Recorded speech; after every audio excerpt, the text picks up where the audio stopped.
बिस्मिल्लाहिर्रहमानिर्रहीम। नाज़रीन, चाइना के बारे में अपनी गुफ्तगू का सिलसिला जारी रखते हुए मैं आज आपको बिल्कुल दौरे हाज़िर में, बल्कि पिछले चंद हफ़्तों में या चंद महीनों में कह लें, जो रूनुमान होने वाली तब्दीलियाँ हैं ना, उसके हवाले से ये मैं आपको बताना चाहूँगा कि पिछले एक वीडियो में मैंने बताया था कि मेरा स्ट्रॉन्ग ओपिनियन है कि अगले 50 साल भी चाइना के ही हैं।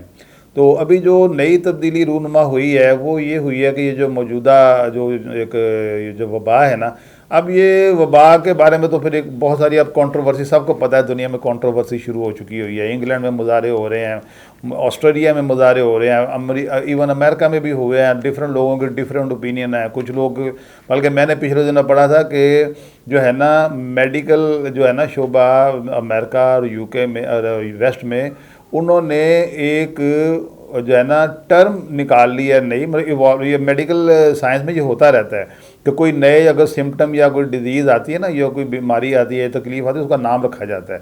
तो मास्क फेस के नाम से भी अपना मीडिया पे आ रहा है कि भी ज़्यादा मास्क लगाने से जो इंसान को होती है ना तकलीफ़ें, जिसमें ज़ाहिर है कि ऑक्सीजन की जो सप्लाई टू ब्रेन कम हो जाती है, जिसको हाइपोक्सिया कहते हैं इंग्लिश मेडिकल की लैंग्वेज में, और कार्बन डाइऑक्साइड आप ज़्यादा इनहेल कर रहे हैं, तो ये एक एसोसिएटेड प्रॉब्लम है। इसी एक एहतियात के साथ ये एसोसिएटेड प्रॉब्लम भी हैं। अब इसके ऊपर भी दुनिया में काम शुरू हो रहा है। तो बहरहाल मैं ये कहना चाह रहा हूँ कि ये अब जो वायरस है, इसकी अब वैक्सीन के ऊपर अब दुनिया में इतनी शदीद कंट्रोवर्सी शुरू हो चुकी हुई है। अब वाज़े तौर पे दुनिया दो पोल्स में डिवाइड हो चुकी है। एक पोल है रशिया और चाइना, और दूसरा बाकी सारा वेस्ट है।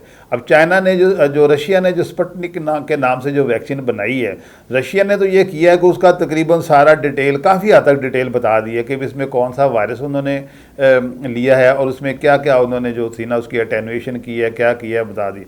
लेकिन अब जो वेस्ट में बहुत सारे जो हैं वो उसकी सारी इतनी डिटेल नहीं बता रहे जितनी रशिया बता रहा है। अब वेस्ट जो है वो रशिया के ऊपर ये इल्ज़ाम लगा रहा है कि रशिया ने जो लॉन्च तो कर दी है, लेकिन इसके जो ट्रायल हैं, जो रिकमेंडेड नंबर ऑफ ट्रायल हैं, वो नहीं किए। और ये बड़ा ये इल्ज़ामात की एक बौछार है, दोनों साइड पे हो रही है। लेकिन मेरा जो मौजू है ना वो ये है, मैं फाइनेंस की तरफ आता हूँ कि अब इस चपकलिश में ये बात ये होती है ना कि जब आपकी किसी के साथ झगड़ने को दिल चाह रहा हो ना, तो पंजाबी की ये कहावत मैं एक और कोट करता हूँ। वो पंजाबी में कहता है, आटा गूंद तो हिलदी क्यों है। यानी जब आपने किसी के ऊपर कोई नुक्स निकालना है तो आप कोई भी निकाल सकते हैं। अब वेस्ट ने चाइना को और जो है ना रशिया को मेरे ख्याल में अब बड़े माइनर इशू के ऊपर तनकीद का निशाना बना दिया। और इससे ये भी चीज़ एक ज़ाहिर हो रही है कि ये जो वैक्सीन बनाना और बेचना और मार्केट करना, ये भी फिर कोई बहुत बड़ा जो है ना फाइनेंशियल इशू भी है। इसमें $multi-trillion की ट्रेड भी है, और ज़ाहिर है कि ये क्लैश ऑफ इंटरेस्ट आ रहा है, तो ये एक दूसरे के खिलाफ इतना ज़्यादा बोल रहे हैं। अच्छा, अब इसका नतीजा क्या होगा? मेरे ख्याल में ये तो एक रीज़न है ना कि अब वो वेस्ट ने क्या किया, अब चाइना रशिया को जैसे एक ब्लॉक खुद ही बना दिया उन्होंने। आज के मैं काफ़ी मीडिया मैंने स्टडी किया है, तो वो हर जगह पे ये हो रहा है कि रशिया चाइना इनके साथ। तो मेरा ख्याल ये है कि जो मैंने कहा था ना पिछले वीडियो में कि चाइना जो है अगले 50 साल भी चाइना के है, अगर रशिया और चाइना को इसी तरीके से वेस्ट ने दीवार के साथ लगा के उनको और ज़्यादा अपने उनके टाइस और मजबूत कर दिए, चाइना और रशिया को जिस तरह वेस्ट अब दीवार के साथ लगा रहा है। और मेरे ख्याल में देखें, अगर तो पीछे उनके बैक ऑफ माइंड पे जहाँ तक मेरा ख्याल है कि ये कोरोना की वैक्सीन को एक फ़िज़िकल और डोमिनेटिंग फैक्टर हो भी सकता है, क्योंकि लग ये रहा है कि अब ये जो सिलसिला चल निकला है ना, जैसे दुनिया के इसकी बुनियाद के ऊपर भी ब्लॉक्स बन जाने हैं। नज़र यही आ रहा है कि जी ये वेस्ट है, ये यूरोप है, ये अमेरिका है, ये चाइना, ये रशिया। लेकिन जो वेस्ट की इस वक्त जो टेंडेंसी मुझे नज़र आ रही है वो यही है कि वो, मैं तो इसे कहूँगा, ये उनका एक गैर दानिशमंदाना रवैया है। उसकी वजह से वो चाइना और रशिया को एक कर रहे हैं, जो कि पहले भी वो क्लोज तो थे, लेकिन अब उनको एक दूसरे की दोस्ती और तावन उनकी मजबूरी बना रहे हैं। और चाइना रशिया ने अगर मिल के वेस्ट के साथ अगर उन्होंने टक्कर ले ली ना, तो मेरा ख्याल है कि वो वेस्ट के लिए बहुत तबाह कौन होगा। क्योंकि रशिया जो है ना ये वारफेयर में बहुत आगे है, और शुरू से बहुत आगे है। मेटलर्जी में रशिया बहुत आगे है, और चाइना की वेल्थ, और रशिया के पास भी वेल्थ की अब कमी नहीं है। मैं यहाँ ये याद कराना मुनासिब समझूंगा अपने नाजरीन को कि जब अफ़गान वार में रशिया को बैकफुट पे जाना पड़ गया था ना, तो उसमें बहुत बड़ी वजह थी ना, रशिया के नाकदीन तो कहते हैं ना कि जो उस वक्त रशिया के पास कितने हज़ार एटम बम थे, लेकिन उन्हें सरेंडर करना पड़ा। लेकिन उसके पीछे जहाँ तक मेरा इल्म है उस वक्त ये था कि रशिया क्योंकि लैंड लॉक्ड टेरिटरी है और उनकी उस वक्त एग्रीकल्चर जो थी ना वो बहुत पीछे थी, वारफेयर में बहुत आगे थे, लेकिन उनके पास खाने के लिए अनाज नहीं था। वो मैं अपने एक वीडियो में बता चुका हूँ कि जब इन्होंने वो यूक्रेन में वो जिनोसाइड किया, कैनाबलिज्म हुआ था, तो ज़ाहिर ऐसी चीज़ों की रिपरकशन बड़ी देर तक आते रहते हैं। उनका एग्रीकल्चर सेक्टर जो था बड़ा डिप्रेशन का शिकार रहा था। तो अफगान वॉर के बाद फिर रशिया ने अपने एग्रीकल्चर सेक्टर को बहुत बूस्ट दिया, और अब जहाँ तक मेरा इल्म है चाइना जो रशिया है ये गंदम एक्सपोर्ट करने वाले दुनिया के बड़े ममालिक में शामिल हो गया। कहाँ ये होता था कि हम यहाँ पाकिस्तान में कहते थे कि पाकिस्तान की गंदम स्मगल होकर रशिया जा रही, क्योंकि Russia was running shortage of wheat, और अब रशिया गंदम के और दूसरे जना सनफ्लावर सीड की एक्सपोर्ट में अब रशिया दुनिया के टॉप एक्सपोर्टर दुनिया में आ गया हुआ है।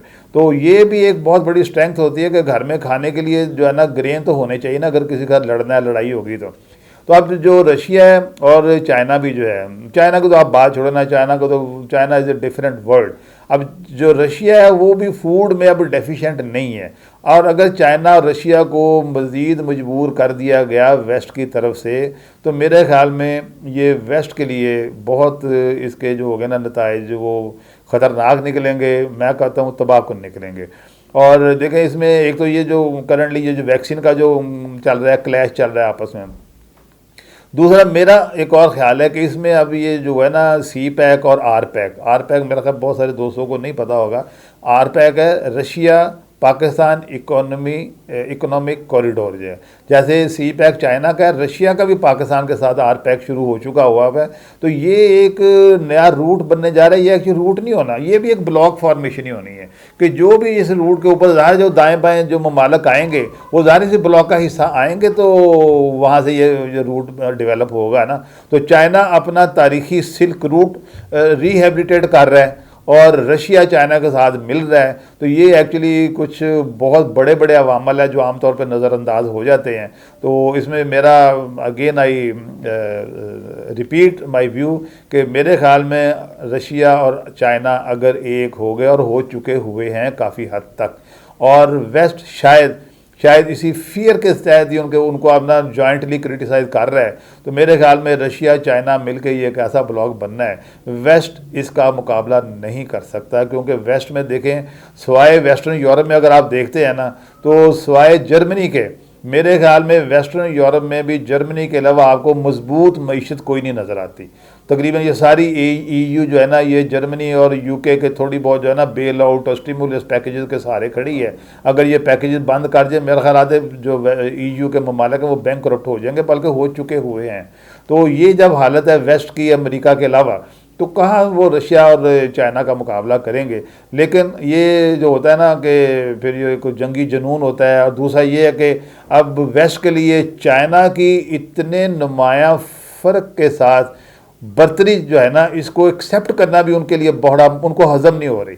तो लेकिन अगर वो हज़म नहीं करेंगे, यहाँ कॉम्प्रोमाइज़ नहीं करेंगे, कोई सुलह जुई की कोशिश नहीं होंगी, तो मेरे ख्याल में इन दी लॉन्ग रन नुकसान वेस्ट का होगा, यूरोप का होगा, अमेरिका का होगा। चाइना और रशिया जो है ना ये सर्वाइव करेंगे और ये डिक्टेट करेंगे, ये डोमिनेट करेंगे। इनके पास वसाइल की, अफरादी क़ुव्वत की, नेचुरल रिसोर्स की, वेल्थ की, स्टॉक एक्सचेंज के दुनिया के ऊपर इनका गलबा है। कमोडिटी चाइना एक कमोडिटी बेचने पे आता है तो दुनिया की वो कमोडिटी नोज डाइव कर जाती है, और चाइना वही कमोडिटी खरीदने पे आता है तो वही कमोडिटी के प्राइसेस स्काई रॉकेट करती हैं। तो ये देखिए अब यही चीज़ जो है ना, देखिए यही फैक्टर वेस्ट में अब नहीं है।